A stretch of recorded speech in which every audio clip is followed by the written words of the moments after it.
So ayan, hello guys. Ituturo ko sa inyo paano mag-prototype through Figma.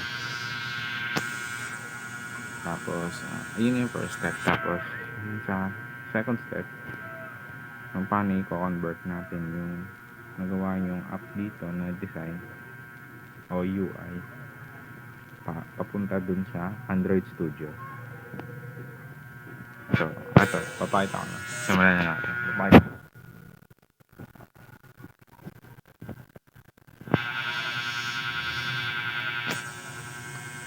So, una dito, sensya na wala kasi akong naglolo ko yung laptop natin, hindi tayo mapag-screen record. Wala natin dito. Papakita ko lang sa inyo paano yung prototype na sinasabi ko. So, ayan yun. Pag pinindot natin tong, ayan, set up muna natin. Siyempre, di ba, pag clinic natin yung get start, pupunta siya sa next page. Ito ang Big News Works by following channels.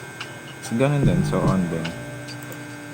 Kumbaga, choice natin kung saan natin ipupunta yung i-click natin na button.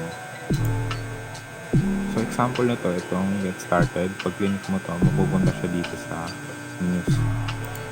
Lang din, continue, next page. Continue, next page.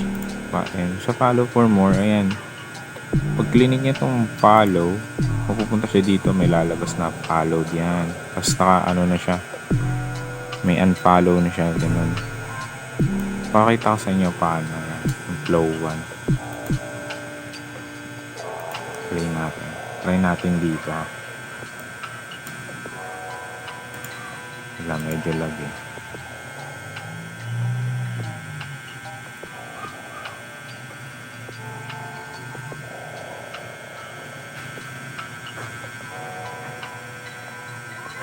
Wait lang ha.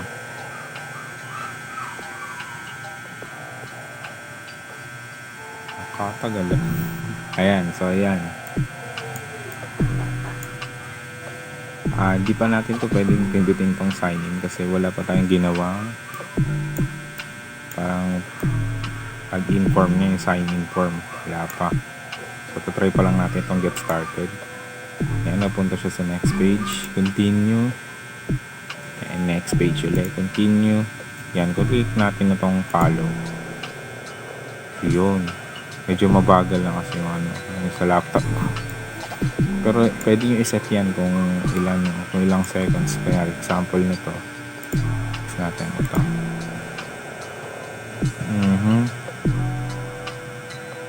Wait lang. Yan. Ano ba?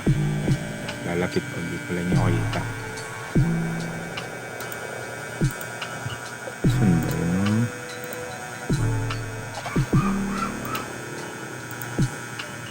Ngayon, ito, click itong follow, tapos mapupunta dito. Yan, pwede nyo siya iset kung ilang seconds. Kung mas mabilis nyo, gusto nyo 300. Yan, 300 milliseconds. Tapos, choice nyo kung move in, move out. May iba siya eh. Pero mis-clean ko yung smart animation. Kasi parang ganyan eh, kakalabas. Yan. So, ganun lang yan. Tapos, ituturo ko naman sa inyo paano siya i-convert sa Android Studio. Kailangan nyo lang mag-plug-in, installan nyo, magra-run kayo nyo. Open nyo. So, yan, pipili tayo dyan. Kasi kiklik dito sa taas yung upper left. Click natin Android UI. Sa baba naman is Android Studio. Yan. Hindi lang natin to maklik kasi kailangan subscribe tayo. So wala pa tayong budget para doon. Cancel na lang natin export.